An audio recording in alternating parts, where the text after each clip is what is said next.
Hi, this is Pastor Dan Smith, and we are starting a new program that we're going to call GodTalk. It's going to be on the internet, it's going to be on YouTube channel, it's going to be on Facebook, and who knows where else it will go. We're hoping that we will get you to buy into following us, little short segments covering some of the core issues about God. So just 10 minutes, not going to go long. We hope that you'll follow number 2, number 3. This is number 1. So I'm the senior pastor at Garden Grove, but I've spent the last 30 years probably really focusing on the character of God all over the world, wherever I speak. That's what people know me for. And this is my passion, and we're going to talk about God. There's a wonderful story. I heard it first from a guy who came from Brooklyn, New York, and he said there were 5 guys who came from Brooklyn, and they came up to St. Peter in heaven, and Peter said, "Can I help you?" And the leader said, "Yes, we're all from Brooklyn, New York. We were in a car accident, and we all died, and here we are. We want to come into heaven." We don't agree with all of the theology here, but you know the story. Peter said, "I don't think we've had anybody from Brooklyn, New York before. Sorry if you're from Brooklyn, New York. It's just a joke." And I'm going to have to go ask God. He goes into the back and he asks God, "Hey, there's 5 guys here from Brooklyn, New York. They'd like to come in. Is it okay?" And God said, "I don't remember anybody from Brooklyn, New York here before. Sure, it'd be good for the place. Let them in."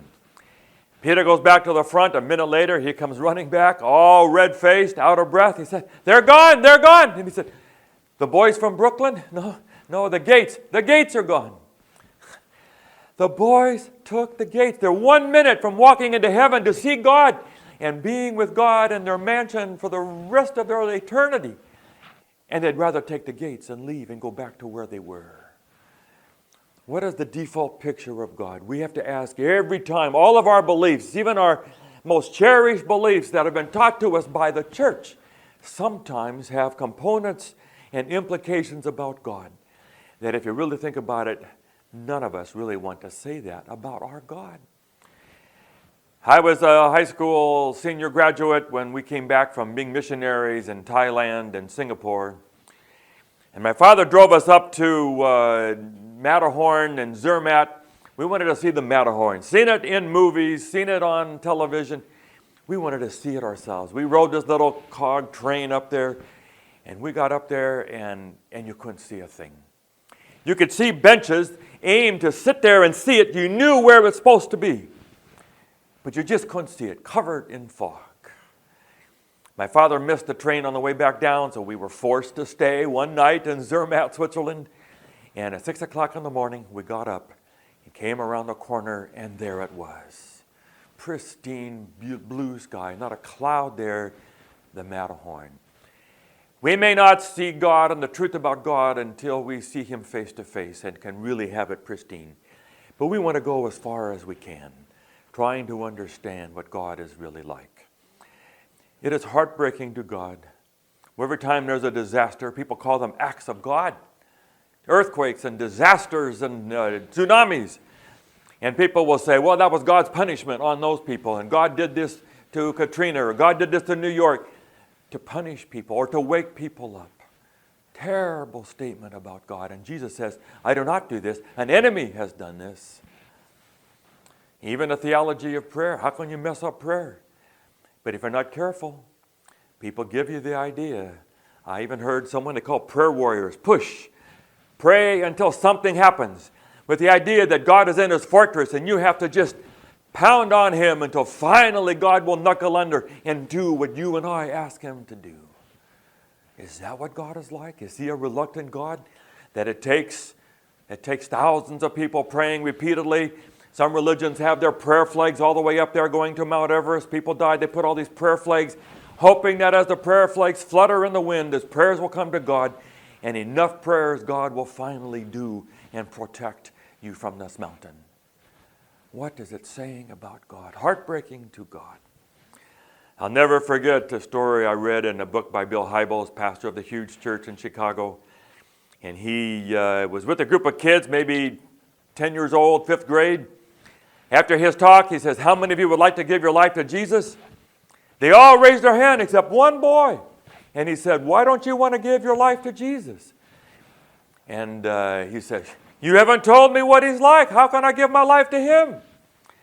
And he knows he has maybe 1 minute of attention span. And what can I say in a minute that will tell these kids what Jesus is like? And he thinks of this verse, John chapter 10, verse 10. Thieves come to steal and destroy and take life. I came to give you life. If you were in a prison camp somewhere like John McCain and you couldn't remember the whole Bible, you were trying to put a little Bible together, if that's the only verse, it would really tell you all you would need to know about God. Thieves steal and destroy and take life, not God. He says, I am not a thief. I came to give you life. We have to be so careful. Satan has been telling lies about God for thousands of years. Satan hates God. And the only way he knows how to pull people away from God is to distort. We do it in our elections. They say things about the other candidate, and then as soon afterward they have to have the fact checkers, is to know who was really telling the truth or who told the most lies. And that's what we want to be for God. Who was telling lies about God and what is the truth about what God is like? Someone told a joke years ago. They said, there's good news and bad news. I'm a golfer. My kids golf with me. Yes, the good news is there will be golf in heaven. What's the bad news? Well, you have a tee-off time this coming Sunday. Why would that be bad news? We want to hold on to life here. Yes, I understand that. I understand. But what that be like? To be with God. To know that this Sunday you're going to be with God in your mansion and you're going to be face to face with God forever. It's not bad news. But we turn this into bad news. I want to stay here rather than go. I want to keep the gates rather than go see God. It's too bad. I had a friend of mine years ago. He's a pastor. I won't give you any details. That doesn't matter. He's come back to God. But there was a time he was speaking to 1,000 of young people. I was there. And he was cool and he was fun and he was alive. And he said he was driving from one town to another as a pastor. He saw a billboard that said, happiness is a Slurpee. Well, I said, I need a Slurpee. Stopped, went into the 7-Eleven. I want some happiness. I don't know what he's talking about. I want a Slurpee. Gave him a Slurpee. He went out to the car. He still had to keep moving, so he put the Slurpee in his seat between his legs, turned the car on, began to back up, saw in a rearview mirror a big truck going by, slams on his brake, and spills the happiness all over his lap. And everyone laughs, and he tells it funny. And then the punchline, he says, I thought happiness was a Slurpee. Happiness is not a Slurpee. Happiness is knowing Jesus Christ. Yes, we agree with that.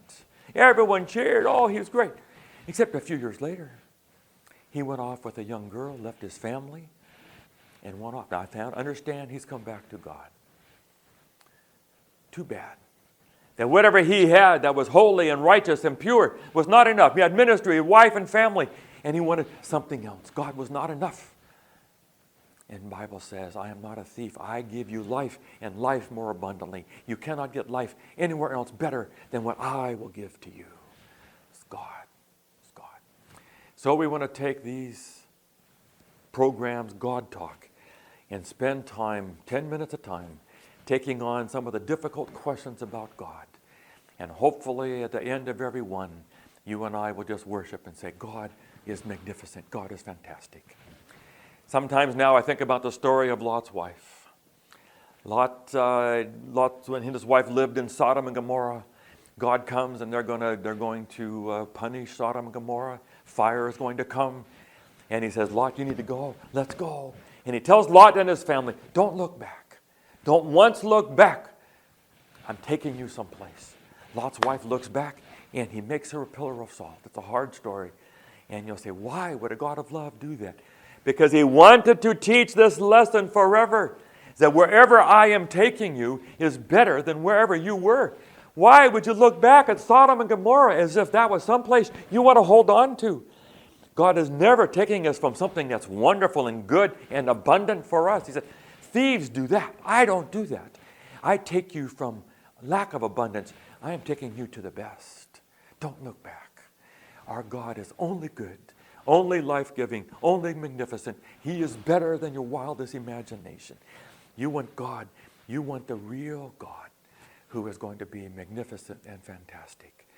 So if I could give you one verse, once and for all, forever and ever, this is the verse, John 10, verse 10. Thieves come to steal and destroy and take life. I came to give you life, and life more abundantly. I don't know what picture of God you have today. Whatever you bring to God Talk today, I just want to say God is better than that.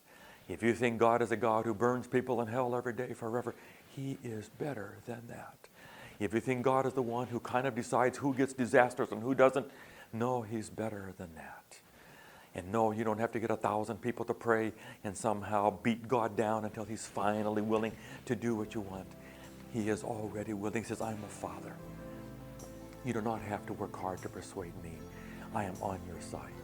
So come back and watch us every time God Talk. We hope that you enjoy these little short programs we're going to have. God bless you.